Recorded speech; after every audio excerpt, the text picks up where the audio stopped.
Olá! Bem-vindos e bem-vindas à nossa terceira live. Que delícia estar aqui com vocês. A gente tem preparado tudo com tanto carinho, com tanto cuidado, fazendo uma curadoria tão especial dos temas que a gente quer trazer. Então, bem-vindas as pessoas que ainda não nos acompanham e que hoje é o primeiro contato. Eu quero, antes de chamar as nossas convidadas e falar de forma mais profunda aqui viemos, eu quero contar de forma muito breve esse grande movimento que está se tornando Vozes que Conectam. Nós somos 12 pessoas, 12 seres humanos diversos, que nos conectamos em um grande momento das nossas vidas. E nós nos propusemos a ser vozes que vamos falar para o mundo todo sobre questões que atravessam o nosso cotidiano. Porque a gente acredita que a palavra cura e todos nós precisamos sair desse grande silêncio que a sociedade nos impõe. E é através da fala que a gente vai se curar nessa sociedade que tem nos cobrado tanto, né? Lugares muito considerados adequados, né? Nos forçando a colocar máscaras para a gente conseguir viver numa sociedade que realmente nos divide tanto. E hoje a gente preparou essa live que está simplesmente sensacional. Eu até nem ia falar live, né? Eu ia falar nesse grande bate-papo. Então eu convido vocês, a audiência que está aqui com a gente, a pegar um chazinho, um cafezinho, um vinho, uma água para nos acompanhar. Porque a gente convidou, a gente teve a honra, né, de convidar e elas aceitarem o nosso convite para conversar com a gente, duas pessoas inteiras. Espero que vocês compreendam o que eu digo de inteira. A gente vai ter uma hora aqui pela frente. Então, são duas pessoas inteiras que eu quero que vocês conheçam para poder trazer para a gente um pouco de como que elas conseguiram chegar até os dias de hoje e então serem seres humanos inteiros. Eu quero convidar para o palco Alice Pagan, a nossa primeira convidada, uma querida. Obrigada pela gentileza, Alice, de estar com a gente.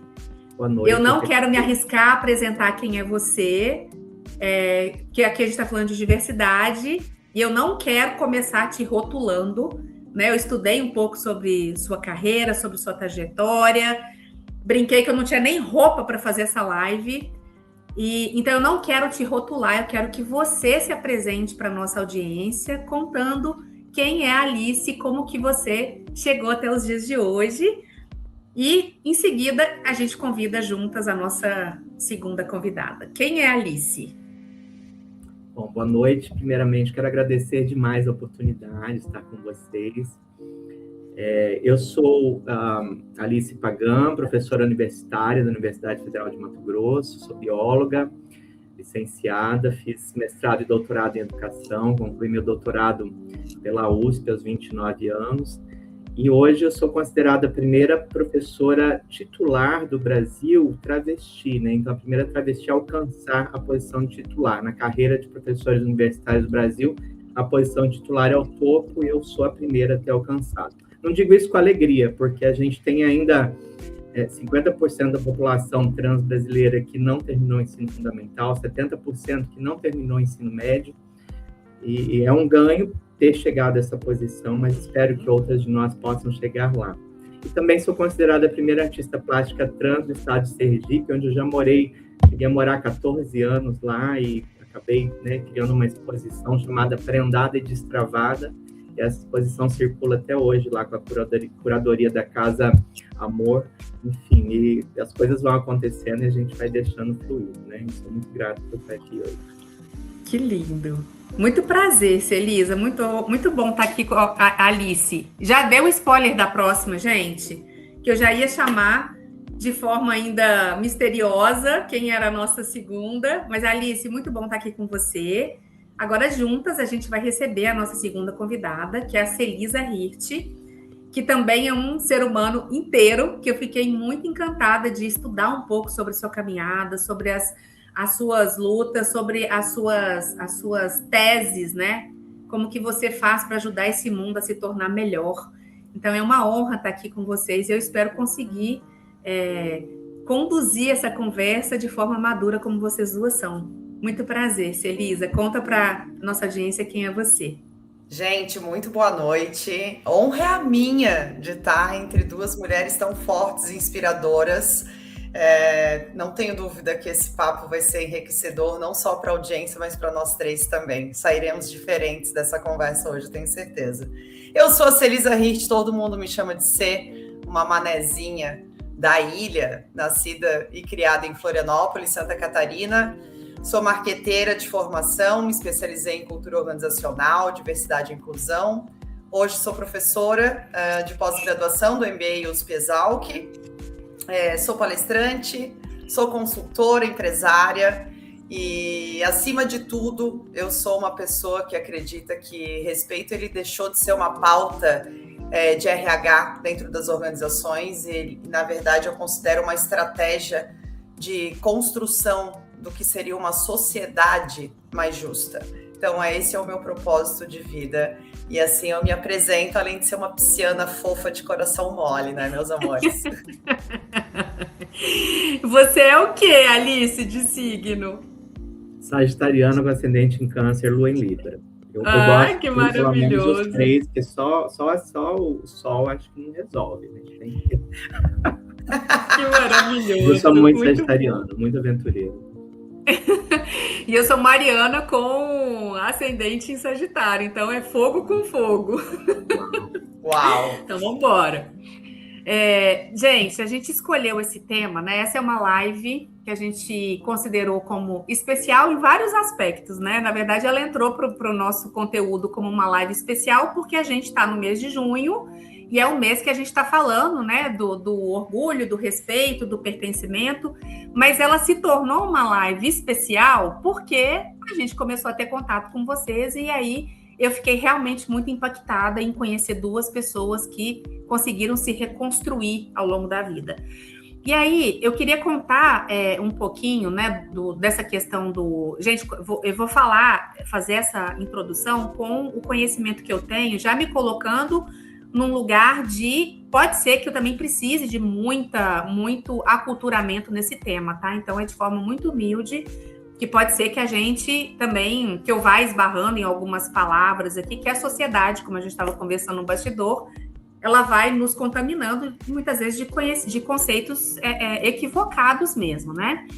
Mas uma coisa que me chama muita atenção, quando a gente está falando de orgulho, respeito e pertencimento, meninas, eu fico muito chocada de, no século XXI, a IA bombando, né? A gente está falando de inteligência artificial de forma assustadora, né, que hoje você não precisa mais colocar o seu rosto e a sua voz, você tem simplesmente uma IA que faz isso por você. Ela domina seu computador, ela domina suas ideias, sua rotina, mas a gente ainda está e precisa falar de respeito, pertencimento, a gente ainda precisa falar da diversidade. Então, isso para mim, eu fico muito chocada, né, do quanto que a gente evolui para um lado e o quanto que a gente está estagnado num conceito que nem deveria ser conceito, né? Uma coisa quase que orgânica, né? Que está entre nós, porque a gente é, de fato, ser único, a gente é diverso em tudo, né? Mesmo que a gente não se enquadre em algum grupo, a gente é diverso. E aí eu queria que a gente começasse esse primeiro bloco, eu queria que a gente ainda ficasse falando um pouquinho sobre orgulho. E aí a pergunta que eu quero fazer para vocês é o seguinte... A gente pode começar com a Alice e depois a gente passa para a Celisa. Eu queria que vocês refletissem o seguinte: qual foi o momento da vida de vocês que vocês perceberam de forma concreta? Quero saber de forma bem carnal, assim, né? Pele com pele. Por que a gente ainda tem que falar de orgulho no século XXI, no auge da tecnologia? Por que esse assunto ainda é necessário? Quando vocês sentiram na pele, ainda é preciso falar disso? O que você acha, Alice? Eu passei parte da minha vida, acho que nessa história de eu caçador de mim, como diz a música, né? Eu saí de casa aos 14 anos por conta de... Eu passei por uma situação muito difícil que crianças mais velhas, adolescentes mais velhos que eu, tentaram me estuprar, quase sofri um estupro coletivo na cidadezinha onde eu morava, dentro da escola, e eu escapei por pouco, mas ao mesmo tempo que isso não aconteceu, eles acabaram me violentando de maneira moral, né? Não violentaram fisicamente, mas de maneira moral. Começaram a criar muito bullying, muita fofoca, muita coisa, que chegou um momento em que eu, aos 14 anos, pensei, eu saio dessa cidade ou eu vou me suicidar, né? Então, a gente chega, às vezes, a esse ponto limite, né? A gente sabe, por exemplo, que pessoas LGBT costumam se suicidar 6 vezes mais do que pessoas não LGBTs, né? Então, a gente acaba passando por esses pontos de limite. Porque eu, apesar de ter sido a vítima dessa situação, eu achava que eu estava errado e não conseguia me comunicar com ninguém. Então, eu me sentia normal, eu sentia vergonha de ser quem eu era. E depois de adulta, um colega veio fazer uma entrevista comigo, por conta do doutorado dele, e ele falava sobre diásporas trans. Eu não conhecia o termo diáspora, né? E aí ele foi falando que a diáspora é isso, né? Essa expulsão que a gente sofre das nossas terras, né? Então, muitos de nós foram expulsos das terras lá na Europa e vieram colonizar o sul do Brasil por conta da guerra, né? Muitos indígenas foram expulsos das suas terras, enfim. E pessoas trans têm sido expulsas das suas localidades também por conta desse tipo de violência simbólica que nos atinge. Então, eu acabei saindo de casa por vergonha, fui viver essa vida aos 14 anos, estudando e trabalhando numa cidade vizinha, embora ainda com contato com os meus pais, enfim, não fui expulsa de casa, mas da comunidade, e, de repente, essa distância foi me levando, e eu fui sempre estudando, sempre me esforçando, sempre, né, buscando criar, mas eu não olhava para dentro, era muito assim, o que os outros vão pensar de mim, então eu tenho que ter a carreira perfeita, tem que ser a estudante perfeita, tem que ser a pessoa perfeita, até que na metade do doutorado eu já estava indo para a USP, saí tipo, de Curvelândia, interior de Mato Grosso, fui fazer o doutorado na USP, consegui a oportunidade para Portugal fazer um doutorado sanduíche. E lá em Portugal eu cheguei com essa cabeça de que eu ia dizer para todo mundo que eu era gay, na época gay, ainda não era trans, né? E a gente que é trans, às vezes, sai do armário 2 vezes, né? Até se descobrir trans é um segundo processo, é uma loucura. E lá do outro lado do mundo, na época não tinha WhatsApp, a gente se comunicava malemar por e-mail, meus pais não tinham e-mail, era aquele cartão que você ligava e ficava ali, aquelas fichinhas caindo. E eu falava, e aqui todo mundo sabe quem eu sou plenamente, lá na minha família, do outro lado do oceano, ninguém sabe nada sobre mim, né? Por quê? Por conta dessa vergonha que eu carregava, por achar que eu era errado, por ser como eu era. E aí foi onde eu me encontrei, né? Eu me lembro que um dia que eu desliguei o telefone do orelhão, que eu estava falando com minha mãe, o pessoal jovem, viu, gente? O orelhão era um telefone público que ficava na rua, muita gente às vezes não sabe. As fichas, né? Que tava, uma luta para conseguir ficha. Enfim. E eu desliguei o telefone, eu chorei, aí e falei, cara, eu não vou mais fazer isso. Aí eu voltei para o Brasil, aí fui para casa dos meus pais, eu tinha ficado 8 meses em Portugal. E eu cheguei na casa dos meus pais, cumprimentei, comecei a chorar e não consegui falar nada com eles, não consegui sair do armário. Eu fiquei 2 dias muda, só chorava. E eles desesperados, o que aconteceu com você? Pensavam de tudo. Até que no segundo dia eu consegui me abrir, né? Sair do armário, falar para eles quem eu era de verdade. E aí meu pai falou assim, nossa, você criou uma parede de tijolos entre a gente, se eu soubesse disso antes, que bom que você saiu, porque eu sentia sempre você distante, eu queria você mais próxima de mim, né? A minha mãe virou para mim e falou assim, mas não é pecado, né? Daí ela é bem religiosa, não é pecado. Eu falei, mãe, mas deixa com Deus, eu me entendo, que eu sou super, né, caridosa, eu acho que né, religiosidade é uma coisa que tem que ser individual, e eu tenho certeza que nos meus atos isso supera, né? Acho que, e não penso que seja pecado também, não. Eu falei, então tá bom. E aí, enfim, nesse momento, acho que depois dessa dor, desse engasgo, eu consegui pôr para fora quem eu era. E a partir disso, me tornei outra pessoa. E aí vieram outros processos, obviamente, mas eu acho que o legal do orgulho é isso, assim, é você sair daquela posição onde te veem como alguém anormal, onde você fica tentando atender expectativas sociais de pessoas que te veem como anormal, e você consegue entender que aquela sua diferença é que te faz especial, né? E aí encontrar a sua singularidade, essa singularidade faz com que você seja especial no mundo, traga um ponto de vista especial. Eu acho que é mais ou menos por aí. Nossa, que lindo, gente. Anotei um monte de coisa aqui que é para depois a gente fazer um fecha no final, né? E você, Celisa, Maravilhosa. conta um pouquinho a questão do orgulho. Eu vou pegar um gancho. Eu não tive. Eu vou dizer que eu faço parte. Eu sou uma mulher lésbica. Eu faço parte da comunidade que eu costumo dizer que é privilegiada, porque eu não fui expulsa de casa, eu não vivi numa comunidade tão violenta, tão intolerante quanto a Alice, sabe? Então eu tive uma outra experiência, mas eu queria chamar a reflexão nossa e da audiência de que quando a pergunta é por que a gente ainda precisa falar de orgulho, a resposta mais óbvia que me ocorre é porque ainda existe preconceito, né? Mas, na verdade, eu acho que a gente tinha que mudar essa retórica, sabe? Por que que em 2026 a gente ainda precisa falar sobre amor, respeito e liberdade de ser quem se é? Eu acho que o erro, quando alguém questiona a validade de a gente falar de orgulho ainda nos dias atuais, é quando a pessoa associa o orgulho à celebração. Quando, na verdade, o movimento do orgulho nasceu de confrontos violentos por liberdade de ser quem se é. Na verdade, nasceu da dor de muitos indivíduos, de muitas pessoas, sabe? Então, hoje, se a gente chega em 2026 com o mínimo espaço possível para parte de uma comunidade inteira conseguir ter orgulho de dizer aqui agora eu me sinto pertencente minimamente, ou eu posso ser quem eu sou, ainda em condições que estão longe de serem seguras para muitos de nós da comunidade, mas é por causa dessa luta toda do passado. E assim, é necessário a gente ainda falar sobre orgulho, porque a civilização não aprendeu que amor, respeito e liberdade individual para a gente ser quem se é algo natural. É algo que eu não preciso envolver julgamento moral, né?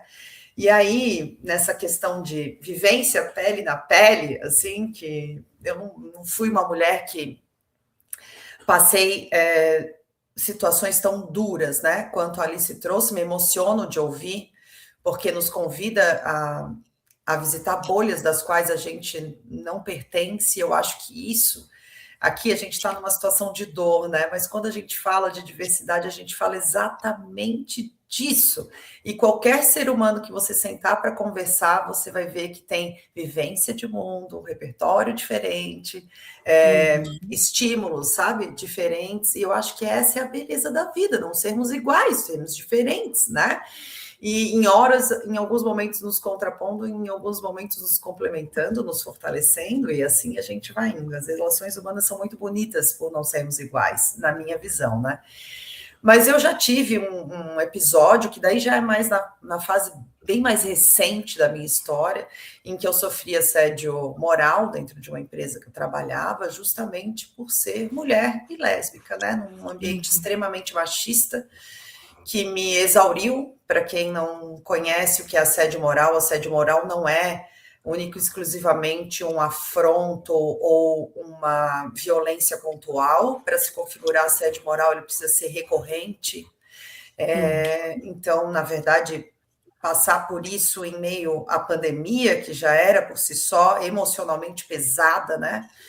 Para mim foi muito desgastante e resultou em problemas sérios de saúde. Eu fechei o ano com um câncer de tireoide, que os médicos que me atenderam, a equipe, terapeuta, cirurgião, endócrino, não podem cravar cientificamente, mas todos eles foram unânimes em dizer que eles estavam diante de um potencial quadro somatizado, né? O peso de tudo que eu não pude falar, que eu não pude me defender, sabe?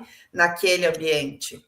Então, os preconceitos hoje, quando a gente olha para a sociedade, eles estão em todos os níveis, das pessoas mais privilegiadas ou não, das que atendem mais o estereótipo esperado do padrão do status quo, das que não, das que estão em regiões mais periféricas, das que estão nas regiões mais ricas.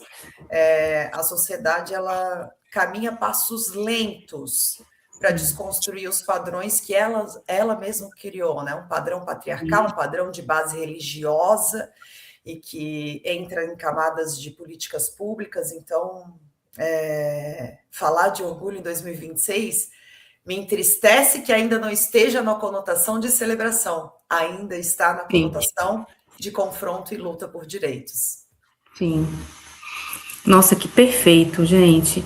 E aí, eu sei que essa também é uma pauta que vocês levantam muito e trabalham muito, que é a questão do silêncio, né? A Celisa, eu vi que tem muita coisa escrita e falada sobre a questão do silêncio, né? O quanto que o silêncio, ele realmente mata, né? Ele mata aos poucos.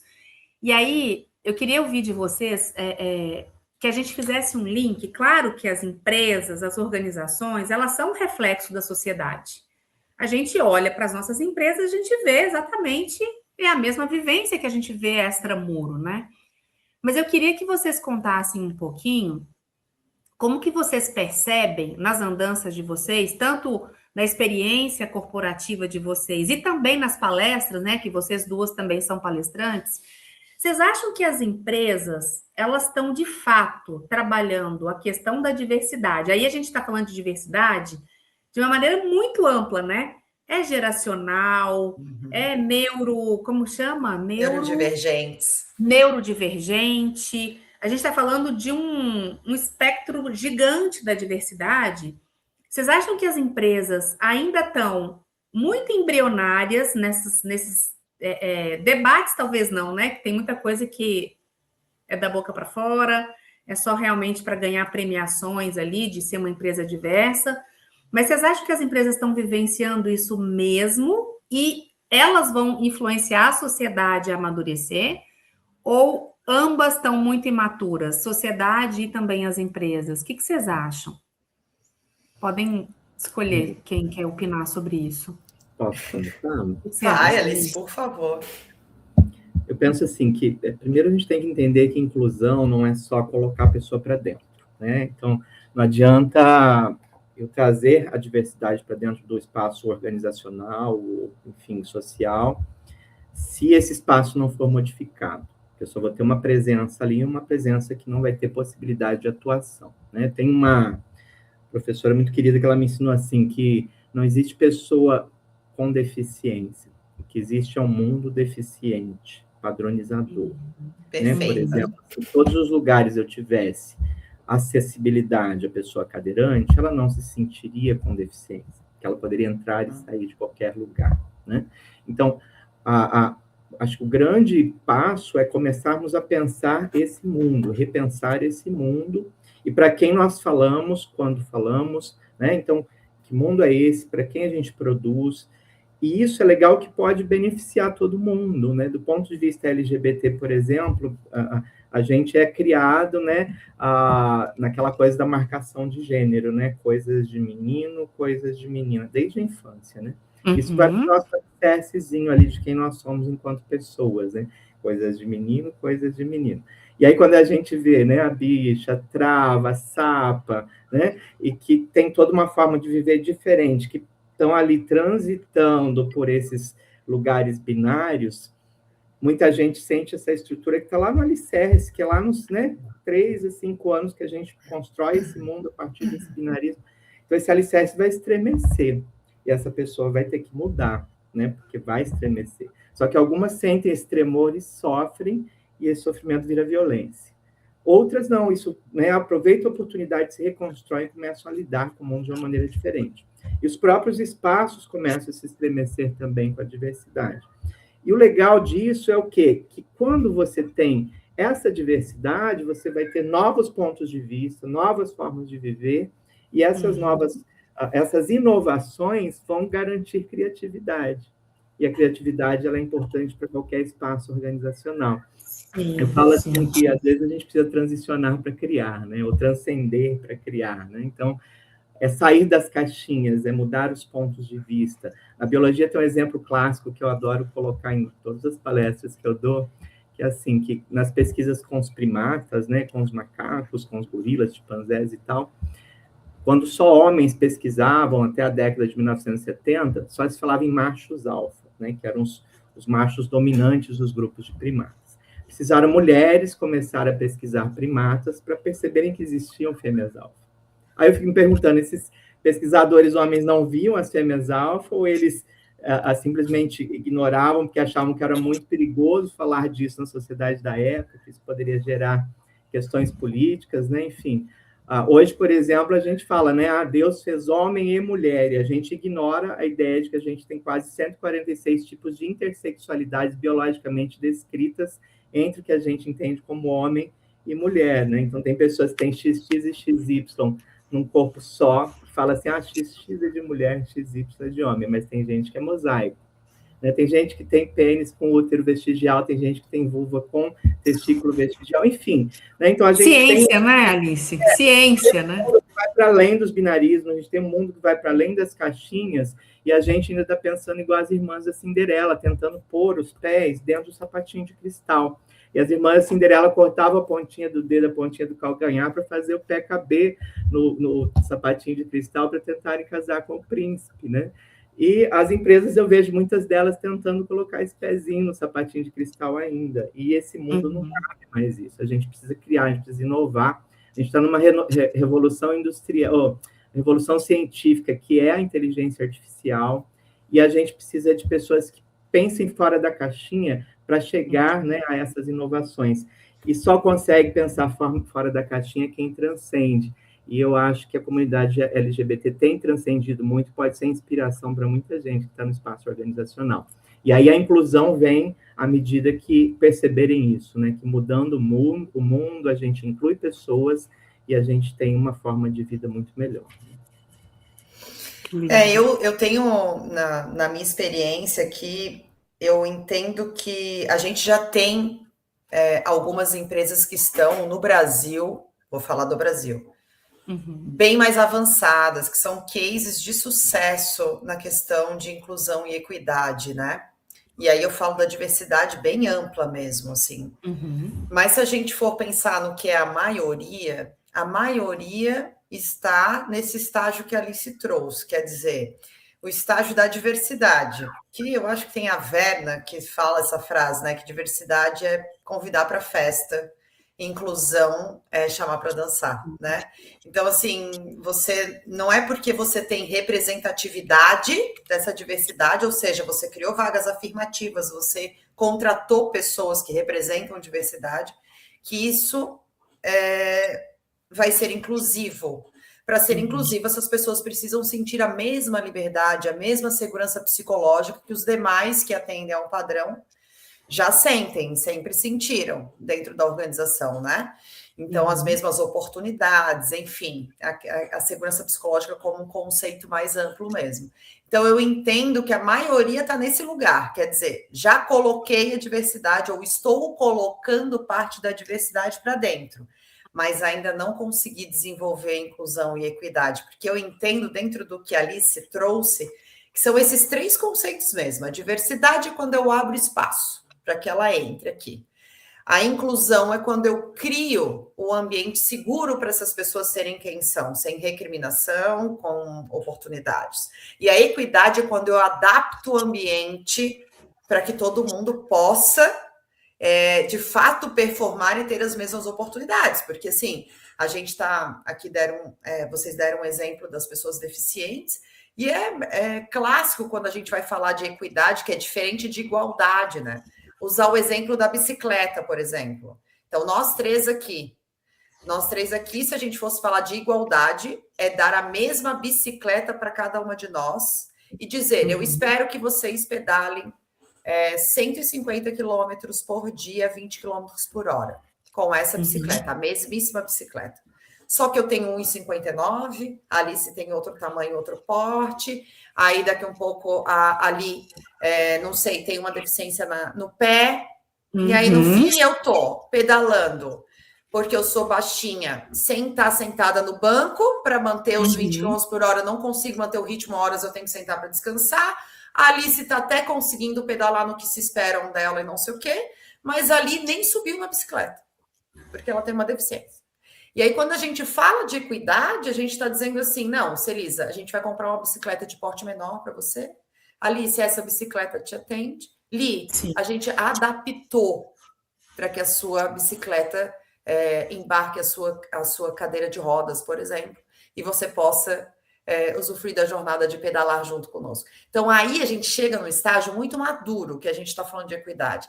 Aqui eu estou dando o exemplo da bicicleta, mas dentro das corporações é a capacitação das lideranças, né?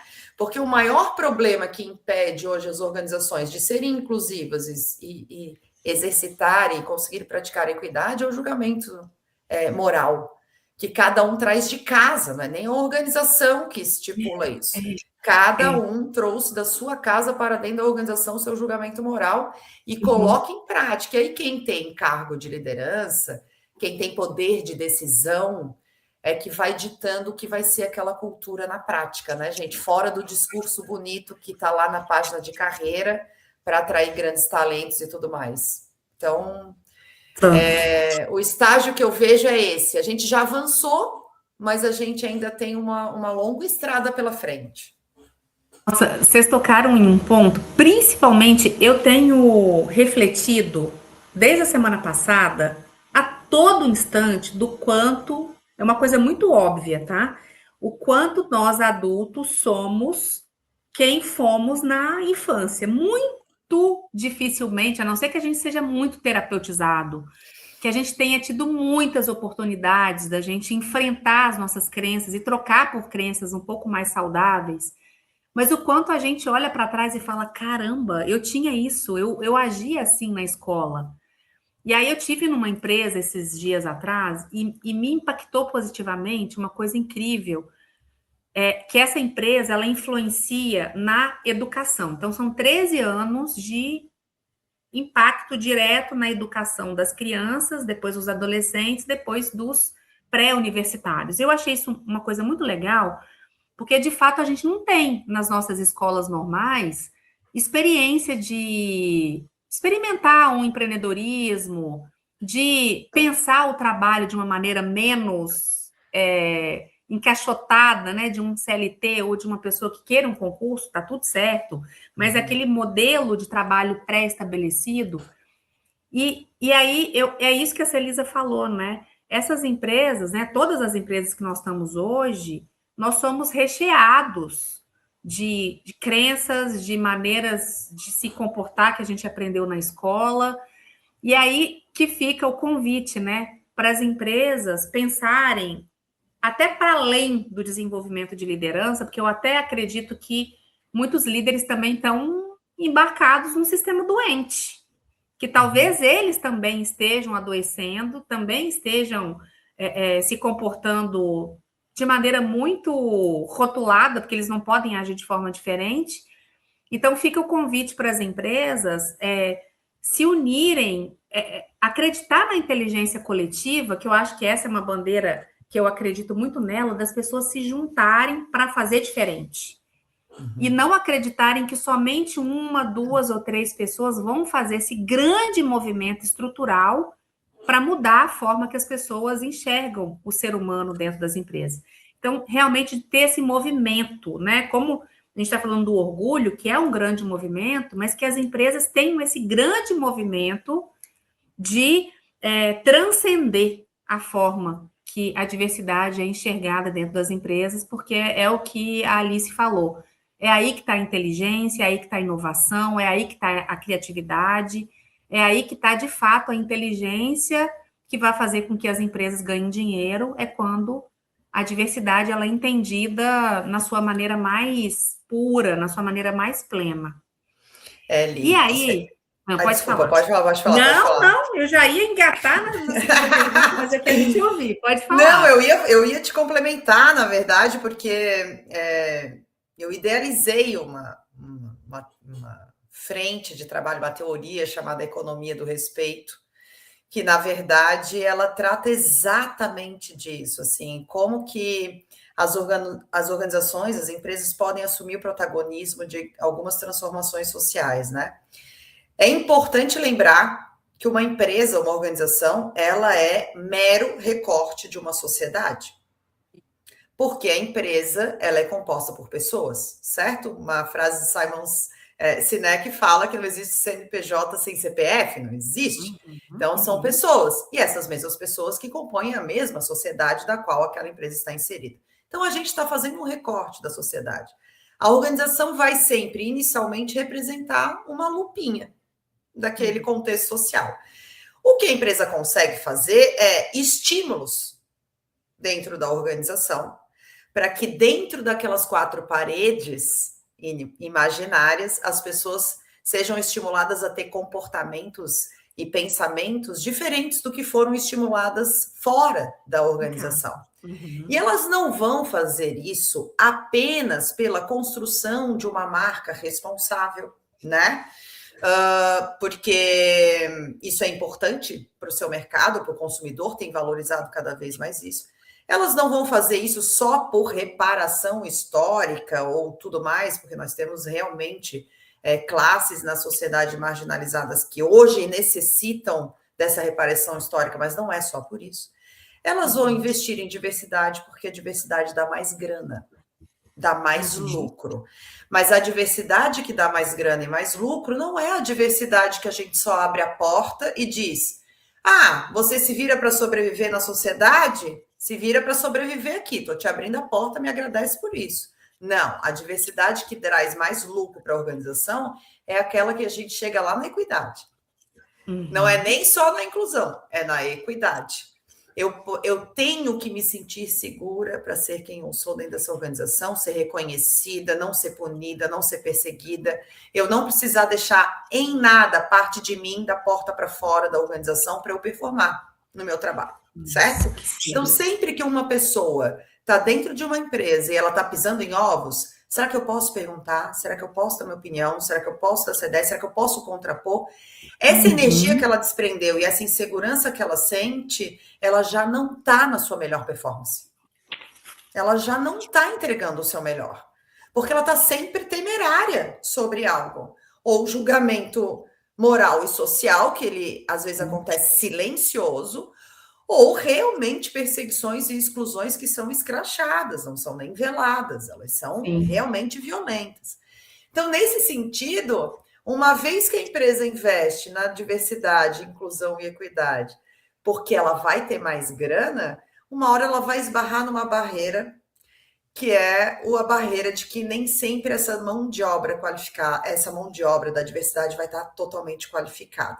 E isso é um problema de políticas públicas, sim. Mas a empresa, ela está no capitalismo, ela quer ganhar mais grana. E se ela perceber isso aqui, ela vai assumir o protagonismo de direcionar os programas que hoje ela faz, que muitas vezes ela faz lá para atender os indicadores de ESG, investidores e marca responsável, que às vezes são super maquiados, mas não geram grandes transformações. Então, ela vai direcionar esse mesmo investimento para programas de capacitação e qualificação dessa mão de obra. E aí, o que ela começa a transformar? Ela começa a ter mão de obra qualificada para ela ganhar mais dinheiro, só que totalmente e diretamente, além de ela se beneficiar, ela está abrindo oportunidades para que essas pessoas que estavam marginalizadas e sem poder nem aquisitivo, economicamente passem a ter, porque vão estar empregadas, vão ter salários, vão ter poder de compra. Logo, a economia, no geral, se desenvolve. Então, por isso que assim eu chamo a economia do respeito, quando eu considero o respeito o centro de tudo, só que, na verdade, eu não abro mão da lógica capitalista. Ou seja, é o dinheiro. O final é o dinheiro. Só que até eu ganhar o dinheiro, eu já transformei a sociedade, não só a minha empresa. Então, eu acredito muito no poder disso. Eu não sou romântica de acreditar em grandes transformações sociais sem pensar na grana. Já fui essa pessoa que idealizava transformações sociais por si só, pelo amor, pelo respeito genuíno, tal. Essa é a minha motivação, mas eu preciso usar no tabuleiro do capitalismo, porque é isso que move o mundo. Então, e eu quero transformar o mundo. Então, se eu quero transformar o mundo, eu tenho que mover o meu peão dentro do mesmo tabuleiro que o mundo inteiro está, porque eu sou só uma fagulha no meio dessa sociedade toda. Então, usando a lógica do capitalismo, a gente dissemina o respeito, sabe? Maravilha. Dissemina o respeito. Eu fiquei encantada com essa economia do respeito, inclusive várias outras coisas me passaram na cabeça quando eu ouvi esse conceito pela primeira vez. Ele é muito amplo, né? Dá para a gente usar ele e abusar do conceito de várias maneiras. Mas eu queria que a gente falasse agora um pouquinho, e aí é o que eu penso, não sei se eu estou pensando errado, né? Pensando em diversidade, de que todos nós somos diversos, não pensando em grupos, né? Mas que somos humanos e somos diversos por natureza, né? Eu queria que vocês falassem um pouco do quanto que vocês precisaram ao longo da vida para chegar até aqui onde vocês estão hoje, escolher entre pertencer ou de fato ser quem vocês são. Então, eu acho que essa escolha, né, de pertencer a grupos e a gente ter que mudar a nossa forma de ser para pertencer, essa escolha, ela não é de um grupo específico, ela é de todo mundo tem que passar por isso, né? E aí eu queria que vocês contassem um momento marcante que vocês tiveram que fazer essa escolha que é tão difícil. Alice, Com começa certeza, porque eu contando. já falei horrores, Alice, pelo amor de Deus. A gente, inclusive, Eu ficaria aqui. comecei nas outras, vai você falando, agora, né? muito bem. Vão me derrubar da live, Alice. Assume, por favor. Eu penso que a gente vive muito nessa corda bamba, né, de atender às expectativas sociais e de ser quem nós somos, né? Enfim, eu mesma, quando nasci, olharam para o meu órgão genital e disseram, né, macho, né? Isso, eu vivi 35 anos da minha vida tentando corresponder a isso. Embora aos 24 anos eu tivesse me assumido gay, eu não conseguia ver que era trans, né? Eu tinha um sofrimento interno que eu não sabia o que era, 8 anos de terapia, e comecei a brincar com essa coisa de me montar nas festinhas dos amigos, no aniversário de um amigo, na confraternização do trabalho, e aí, né, eu achava, aí chegou uma hora na terapia que eu falei, eu acho que eu tenho dupla personalidade, que assim, eu tenho uma mulher e um homem dentro de mim. Eu não conseguia admitir a ideia de que eu fosse travesti, que eu fosse trans, por conta de todo o preconceito internalizado que eu carregava, né? A gente carrega transfobia internalizada, a gente carrega a LGBTfobia internalizada, e às vezes a gente não se vê nesse processo. E um dia do nada, isso foi muito louco, que um dia do nada eu estava fazendo ginástica na academia, pulando na caminha elástica, e aí eu vi um corpo imenso no espelho, muito maior do que as das outras pessoas que estavam ali na aula, e percebi que aquele corpo era eu, que até então eu não percebia, eu não via meu próprio corpo. Então fala assim, trans, acho que está no corpo errado. Para mim eu estava cega do meu corpo, não tinha corpo, né? E, de repente, eu falava assim, será que minha mente é feminina, meu corpo é masculino? E aí minha mente era pequenininha, delicada, né? E o corpo... Depois eu entendi que não, que o corpo é corpo, independente de ser masculino ou feminino, é um corpo que tem que expressar a sua performance, né? E eu queria expressar a performance do feminino.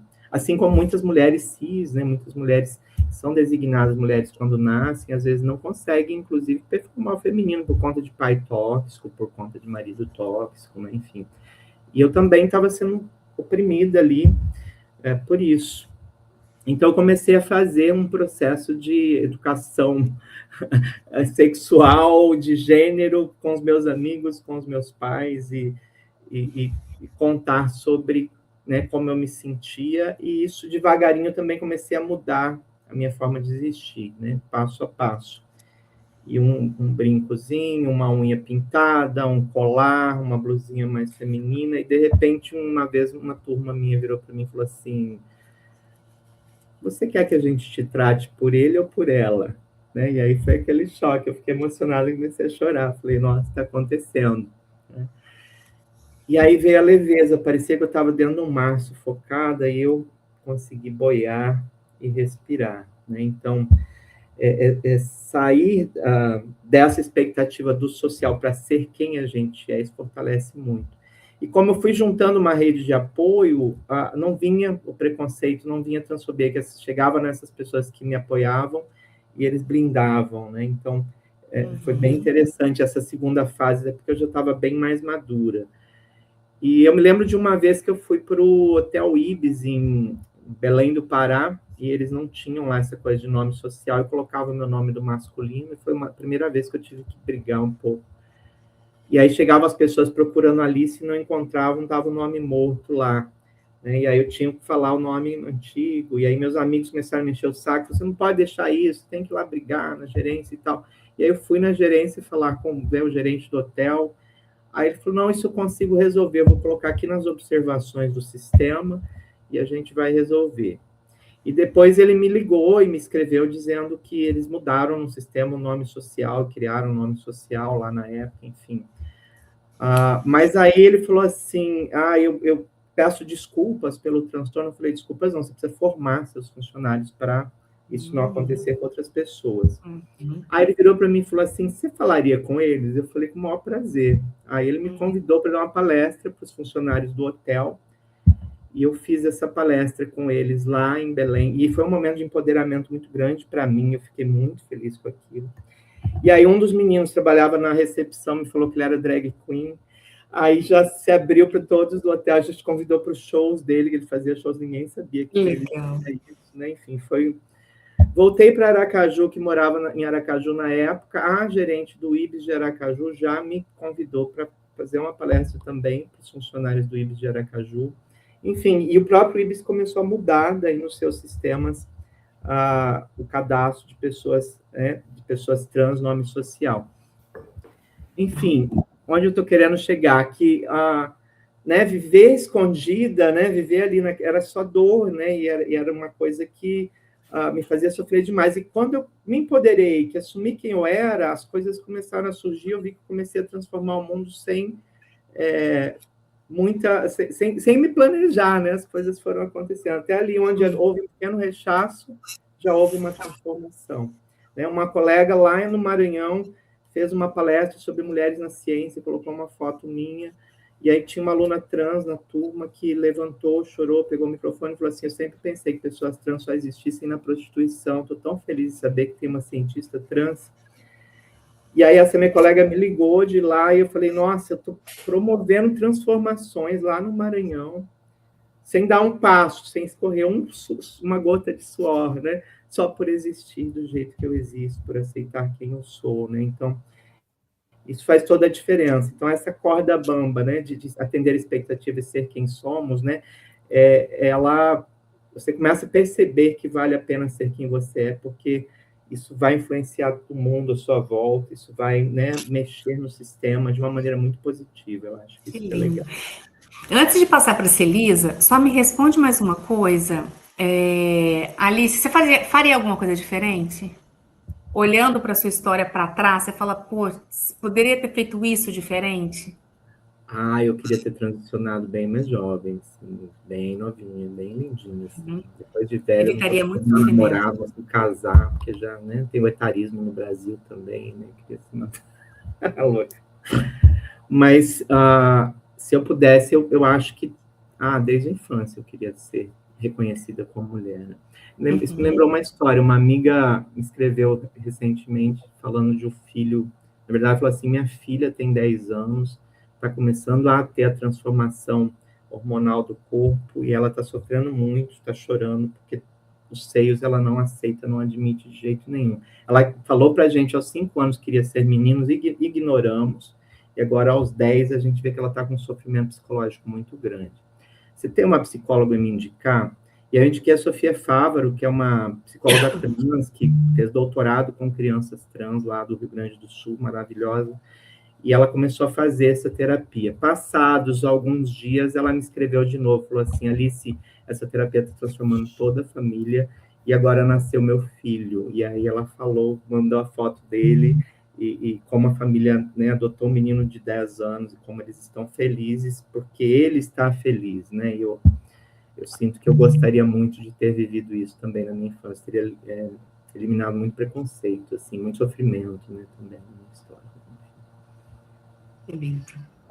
Meu Deus, fortes emoções da história de vida da Alice, né? Dá um nó na garganta, inclusive. Eu acho que escolher entre pertencer e ser quem se é quase uma decisão impossível, porque pertencer é algo inerente ao ser humano. A gente vai querer sempre buscar esse lugar de pertencer a um grupo, sabe? e de ser validado, sabe?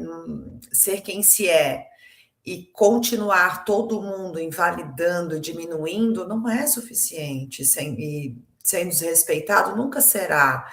A gente quer os dois, a gente quer ser quem se é e ainda assim se sentir pertencente, né? Então, não à toa que hoje, quando a gente usa essa expressão de grupos marginalizados, né, que são empurrados às margens, a gente não usa nem mais a expressão minoritários, porque em quantidade alguns grupos até representam até mais maioria do que o padrão, mas marginalizados que a sociedade tenta empurrar para as margens, chama-se de grupo, porque assim nos reconhecemos como pertencentes, né? Como semelhantes, como pessoas que se respeitam, que passam pelos mesmos desafios, as mesmas dores e as alegrias também. Então, acho difícil poder escolher entre um e outro. Na minha infância, eu passei, poxa, tudo que eu trouxer de experiência de vida é nada perto, e aí eu peço aqui à audiência que esqueça a régua de comparação, porque cada um tem a sua vivência e bate no seu coração de uma maneira. Por favor, não vamos usá-las para não serem injustas nem comigo, nem com a Alice, e nem com vocês que possam estar se comparando também as nossas histórias. Mas eu fui exatamente uma infância padrão, eu diria, porque eu era menina, mas eu era uma menina que odiava saias, vestidos, e eu era uma menina que jogava futebol melhor que meninos. Então, o que acontecia? A minha mãe sempre me incentivou a fazer o que eu quisesse, a brincar do que eu quisesse. Meu pai tinha o maior orgulho de ter uma filha menina que jogava bola melhor que os meninos, ele gostava de jogar futebol, me levar para jogar futebol juntos, ele tinha um orgulho disso. Só que no seio familiar, embora seja para mim um grande privilégio já ter esse apoio e essa liberdade dentro de casa, da porta da casa para fora, isso não era verdadeiro. Havia uma associação direta, e ainda há, do estereótipo. Quer dizer, eu, quando criança, um namorado da minha mãe, que meus pais se separaram muito cedo, olhou para mim, eu acho que eu devia ter uns 9 anos de idade. Você preferia ter nascido menino? Ele perguntou para mim. Porque eu jogava bola, cara. Sabe? Futebol. Claro, eu estou com 43 anos, a gente está falando isso década de 80, quase início da década de 90, pouca representatividade de futebol feminino, para todos, inclusive para mim. Mas a gente vive ainda julgando moralmente as pessoas com base nesses padrões da época do Guaraná com rolha. Quer dizer, não dá mais para a gente sustentar a criação de crianças direcionando até que cores elas vão vestir, as cores que o quarto vai ser decorado, o tipo de brincadeira, porque, na verdade, é nessa fase da vida que a gente se desenvolve como ser humano.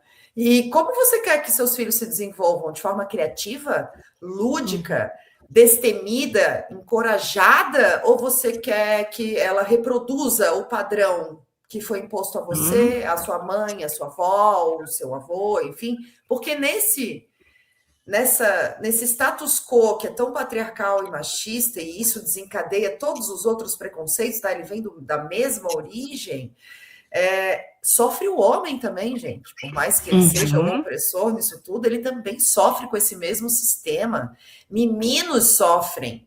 Meninos aprendem desde cedo que não dá para se autorregular ou regular as emoções chorando, demonstrando fraqueza, né? A menina não, né? A menina, ao contrário, se ela é forte demais, ela é histérica, ela é louca, e assim a gente cresce. Quer dizer, é um grande surto que a gente vive. A gente vai podando as pessoas desde a infância. A gente quer encaixotar as crianças desde pequenas nesse padrão. Sim. E aí, quando elas se tornam adultas, o que elas vão fazer? No inconsciente, como teve alguém da nossa audiência que trouxe isso, dos viéses inconscientes, é exatamente isso. O preconceito mora no viés inconsciente, segundo a neurociência. A gente está ali, sem perceber, reproduzindo isso que foi nos ensinado lá na infância. E é nocivo, e é tóxico, e é violento muitas vezes, sabe? Então, para ter mudança, gente, claro, precisamos de representatividade, então eu vou pegar o gancho da Alice. Precisamos de gente corajosas como ela, que banquem ser quem se é, ainda que não se sinta pertencente, por completo. Precisamos, porque uma vez que a gente olha a Alice, primeira professora em carreira, oficialmente em carreira em universidade pública, a gente passa um recado que não é mais discurso. A gente passa para todas as mulheres trans, para os homens trans, do tipo, ela conseguiu, ela está abrindo a trilha, a gente vai atrás. Assim como todas as pessoas pretas, assim como toda a nossa comunidade LGBTQIAPN+, assim como as pessoas deficientes, assim como a questão da idade, as pessoas mais velhas que estão desestimuladas, né, sem prospecção de carreira, as mais novas que estão sendo esmagadas agora, julgadas como pouco comprometidas, imediatistas demais, nada resilientes. A gente precisa abandonar um pouquinho mais isso, e eu volto até na minha fala inicial da live, assim, a gente precisa mesmo falar de amor, respeito e liberdade? A gente está precisando falar, porque a gente não abre espaço para isso em nenhuma fase da vida, na verdade. E você faria alguma coisa diferente quando você olha para a Celisa de hoje? O que você poderia ter economizado de sofrimento, de dor, ou até feito diferente para abrir caminho para outras pessoas de forma mais precoce? Olha, Alice, eu acho que no meu trabalho, como eu me entendi uma mulher lésbica aos 17 anos, né? Então, eu não vivi dentro do armário em nenhum momento. Na verdade, eu vivi temporariamente num armário ali, porque na época a pessoa que eu me descobri, que foi o impulso, que eu me apaixonei, pediu sigilo na época, mas logo que esse relacionamento acabou, eu saí para o mundo, e eu saí para o mundo em casa, nos amigos e no trabalho, e nunca mais me permiti sequer pisar dentro desse armário. Faço parte de uma parcela privilegiada totalmente. Hoje, quando eu dou aula, quando eu subo num palco, quando eu estou numa consultoria, que eu falo da minha orientação sexual na minha apresentação, isso já inclui automaticamente. Eu percebo, principalmente nas aulas, o quanto as pessoas vêm me buscar no LinkedIn ou nos próprios comentários da aula, o quão é importante isso. Opa, aqui é um ambiente seguro. Aqui eu estou segura, entende? Então, isso já é um papel social super importante nos meus ciclos sociais e familiares. O único ponto que eu tenho que cuidar, que eu brinco com as minhas amigas mais íntimas, é eu não quero virar palestrinha, tá? Mas eu quero ser mola propulsora de transformações. Eu quero estimular o pensamento para além. O que eu faria diferente? Na infância, eu sofria com essas perguntas, mas eu tinha um pai e uma mãe que eram defensores, né? Eu não sofri grandes represálias. Mas eu, na questão do machismo estrutural, mais que a homofobia, eu diria, eu passei muito tempo da minha vida me adequando ao padrão estético exigido para mulheres executivas. Muito tempo. Dinheiro e tempo. Então, assim, eu sou uma pessoa extremamente ociosa. Eu roo unhas, até hoje eu roo unhas. Mas durante décadas, eu investi dinheiro em unhas de porcelana e tempo, porque para fazer as duas mãos de porcelana são 4 horas e meia num salão. Eu achava um saco, não gostava, mais a manutenção que se tinha, então era grana e tempo para atender um padrão, porque eu entendia que, como mulher, na posição que eu estava, gerencial, eu tinha que performar também a parte visual, também estética.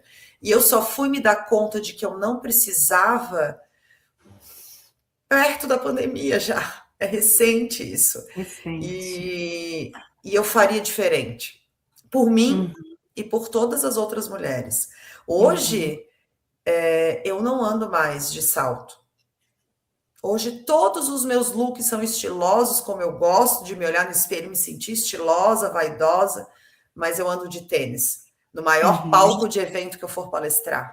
No lugar mais importante que eu estiver. Eu não abro mão mais do meu conforto para atender uma estética social. E a pergunta que sempre eu fiz foi: mas e por que o homem tá assim, hein? Sapatênis e meia grossa é super questionável aqui, hein? Ninguém tá nem olhando para isso, é verdade? Então, olhando para minha aparência, por que então que a gente não está normalizando o sapatênis de meia sem julgamento e não podem olhar para a minha unha ruída também sem julgamento, sem Uhum. relacionar isso à minha performance como profissional, sabe? Então, e eu tô falando, gente, eu, uma mulher lésbica, nessa sociedade binária de estereótipo dito feminino. Imagina o que passam as outras mulheres lésbicas que são mais desfem nessa sociedade binária. Então, imagina o quão desconexas ficam, o quão desrespeitadas. Pessoas com aparências diferentes do que se espera, elas são, às vezes, desrespeitadas, às vezes respeitadas, mas assim, ó, analista é o máximo que você vai chegar com essa aparência, tá? Não espera outro cargo mais para cima, não. Então, assim, isso acontece, isso é real, mas isso não é dito, porque se for dito é crime. Então, assim, isso é velado, é silenciado. E é uma luta que vale a pena. Quem já abriu espaço, continuar abrindo espaço para que outras pessoas se encorajam e venham atrás. Porque é no coletivo que a gente muda o mundo, não é É no sozinho. coletivo, não tem a menor dúvida. E aí, antes da gente já ir caminhando para o final, você já meio que respondeu, talvez tenha algo a acrescentar. Eu queria até, eu como parte da sociedade, né? Todos nós aqui fazemos parte da sociedade, mas que estamos nesse processo de aculturamento, né? De compreensão. A gente caiu, não, né? Ah, não, tá aqui. De compreensão de como os grupos funcionam. Eu queria entender um pouco de vocês, de forma mais rápida, o que acontece na sociedade que vocês falam, não acredito que isso está acontecendo ainda. Às vezes é um olhar torto, é o que a Celisa falou agora, de julgar a unha comida, ou de olhar para o tênis. O que ainda faz com que vocês se sintam num lugar desconfortável? De repente, um conceito, só uma palavra, para a gente já ir caminhando para o nosso encerramento. O que vocês acham? Eu falaria, Alice, me permite, daí eu já encerro aqui também, que passou muito rápido, quero falar a respeito disso, como passou voando. O que ainda mais me assusta não é a violência de quem fala, é o silêncio de quem se omite. Porque a gente tem muita pessoa aliada, muita pessoa de bem, muita pessoa que poderia somar forças a causas importantes, e elas estão escolhendo se silenciar e se omitir em meio a isso tudo. Então, mais desconfortável e chocada com os que violentam hoje, eu fico mais chocada com o silêncio dos que escolhem se omitir diante de situações como essas de preconceitos. Uau! Eu penso que nós fomos um país colonizado e nós assumimos esse papel de colonizadores, né? Assim, a ideia de que só existe uma forma de ser e existir de maneira virtuosa no mundo, né? Ser um bom profissional, uma pessoa virtuosa, como se fosse uma única forma de existir. Isso que o colonizador fez conosco, né? Então, e nessa tentativa de nos levar a esse lugar virtuoso, então, cometeram as mais variadas atrocidades e violências para que a gente chegasse lá. Então, quando a gente vê a diferença, quando a gente vê a diversidade que a gente vê que está sendo colonizador, eu acho que é importante a gente repensar, né, isso que está dentro da gente. Todos nós temos isso, temos que nos vigiar e desconstruir essa posição colonizadora confiando no outro. Então, tanto quando eu vejo isso nos outros, quanto em mim mesma, né, que a forma com que eu vivo no mundo é a melhor forma de existir, né? Se eu disser que é essa, eu estou sendo colonizadora. Então, assim, não, eu tenho que confiar nas diferentes formas de ser e estar no mundo. E é isso que eu acho importante, que a gente precisa trabalhar também, sermos menos colonizadores. Sensacional. Meninas, eu fui anotando algumas coisas e eu queria, nesse fechamento, né, antes de convidar para a próxima live, que também vai ser incrível, eu queria só repassar essas anotações como forma da gente fazer um compilado, né, de forma muito simples, né, talvez até simplória, porque a conversa foi muito profunda, né. Então, a conversa de hoje, ela foi sobre o direito de ser quem somos. Eu acho isso tão profundo, isso de fato diz sobre todos nós, né. Cada indivíduo carrega uma essência única, sagrada e irrepetível. Então, somos únicos, né? E isso já nos coloca no lugar de diverso. o silêncio de quem omite ficou muito forte para mim, isso que a Celisa disse, né? Muita gente falando, mas também muitas pessoas de boca silenciada. Será por quê que esse silêncio tá realmente ficando maioria? Eu, caçador de mim, amei o que a Alice falou no início da live, né? Realmente nós, acho que todos nós que estamos aqui, a gente pode ter se identificado com isso. Que a gente não precisa ter vergonha de quem a gente é. O que os outros vão pensar sobre mim, gente, isso é tão sério, né? Isso realmente faz com que a gente se coloque num lugar de tanto sofrimento e que vocês possam, então, olhar, vocês maduros, olhando para trás e pensando, né? Será que, de fato, eu preciso pensar o que os outros estão pensando de mim? Será que essa é a pergunta? Será que não tem uma pergunta mais libertadora que essa? E deixa eu ver o que mais.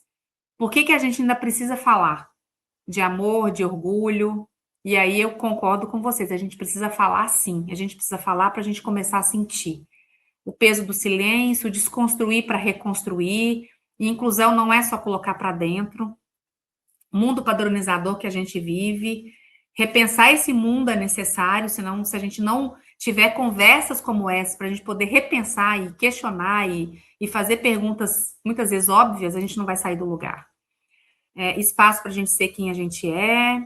Para ter mudança, a gente precisa ter coragem. Então, eu acho que a gente falou aqui de coisas muito profundas, muito estruturais e muito potentes para a gente construir um mundo muito mais gostoso de se viver, né? Um mundo onde a gente não precisa ficar pisando em ovos.